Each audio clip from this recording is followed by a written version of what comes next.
ದೇವರ ಮಹಾಪರಿಶುದ್ಧ ನಾಮಕ್ಕೆ ಸ್ತೋತ್ರವಾಗಲಿ. ಸಹೋದರ ಸಹೋದರರೇ, ವಂದನೆಗಳು. ಈ ದಿನ 99ನೇ ಕೀರ್ತನೆಯನ್ನು ಓದಿಕೊಳ್ಳೋಣ. ದೇವರು ಈ ಕೀರ್ತನೆಯನ್ನು ಆಶೀರ್ವದಿಸಲಿ.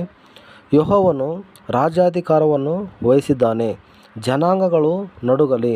ಕೆರೂಬಿಯರ ಮಧ್ಯದಲ್ಲಿ ಆಸೀನನಾಗಿರುವಾತನು ಆಳುತ್ತಾನೆ, ಭೂಮಿಯು ಕಂಪಿಸಲಿ. ಚೀಯೋನಿನಲ್ಲಿರುವ ಯೆಹೋವನು ದೊಡ್ಡವನು, ಆತನು ಎಲ್ಲ ಜನಾಂಗಗಳಲ್ಲಿ ಮಹೋನ್ನತನು. ಅವರು ಯೆಹೋವನ ಪೂಜ್ಯವಾದ ಮಹಾನಾಮವನ್ನು ಕೊಂಡಾಡಲಿ, ಆತನು ಪರಿಶುದ್ಧನು.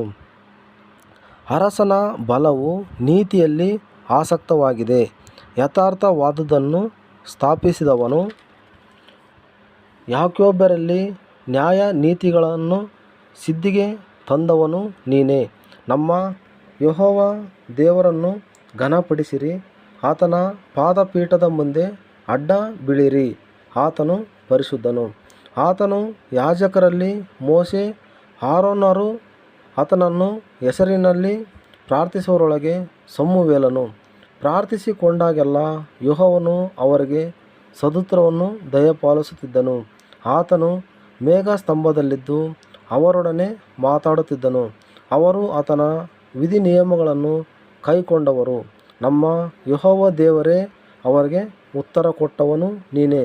ನೀನು